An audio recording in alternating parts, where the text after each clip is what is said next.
What's going on YouTube? It's Blundzilla Video with the Arrow Video collection or section in the collection because this is a company I feel that's, and I could have swore I had more of these, but apparently I don't.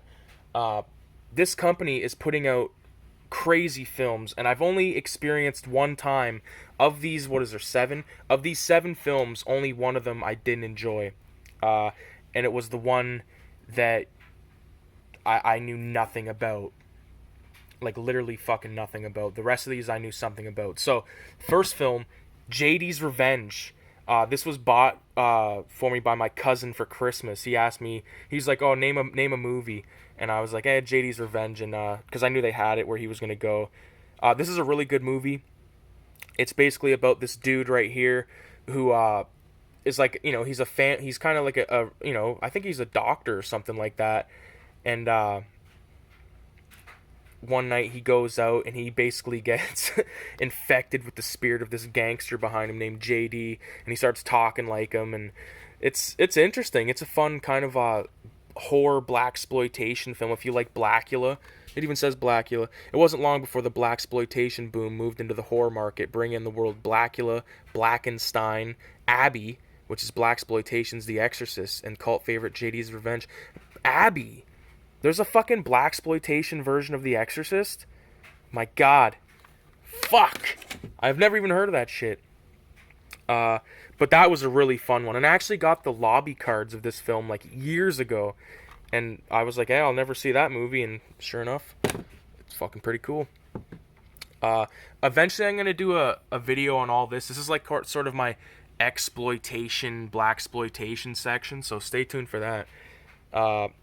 The next Arrow release is Eaten Alive, which is a fucking awesome film directed by Tobe Hooper. This is post Chainsaw Massacre, I believe. I think this is like this is 1976, so I think it's 2 years after Chainsaw. Great film. It's basically about this crazy dude that owns a motel, and he has a giant alligator or crocodile outside of it, like outside in like kind of a not really a moat, but like this little fenced in area, and he feeds people to the alligator. I actually have that. I don't know if I'll be able to find it. There it is right there. Eaten Alive. And look at how they fucking market this. So like, look at this photo. Not the best cover at all. There's like a fucking cringy picture of Robert Englund looking like he's at a Christmas party, and then that chick right there, I don't remember her fucking name at all. Is that her name? Caroline Jones? But yeah, this is just not a good way to sell that film at all. But that's what I wanted to show. Like, look at that.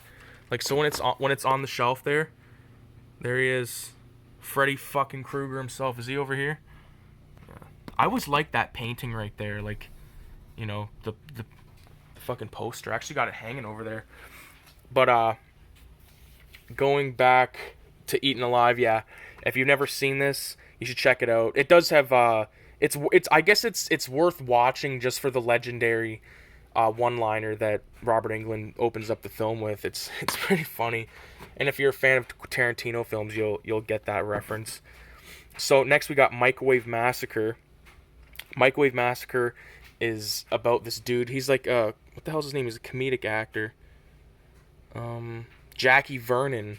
I don't know what he's from, but he seems like kind of like a TV kind of guy from back in that era. But basically, this dude is sick of having food cooked for him in the microwave.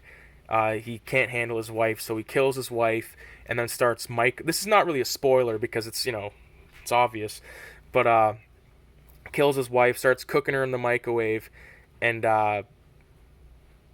I don't. Was he cooking her in the microwave? I'm pretty sure that's what he was doing, but I know he barbecued stuff and shit like that. But he was giving it to his buddies at work, and they were like these two, like, they were overacting, but I loved them. These two guys, like, it was awesome. They're like, wow, this is the best meat I ever had.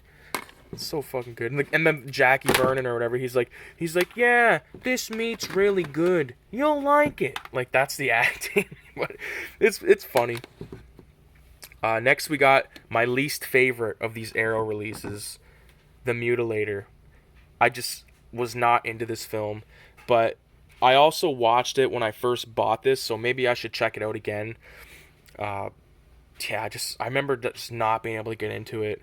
It's written, produced, and directed by Buddy Cooper, so I'm not sure when this release came out, but it's got to be at least a couple of years by now. So a rewatch is in order because I've been shitting on that movie and I don't even really remember what the fuck it's about. Next we got Psychomania, which is I think the coolest release that they've put out. Psychomania is a biker horror exploitation film, and it's radical, man. I don't know any other word to use. It's uh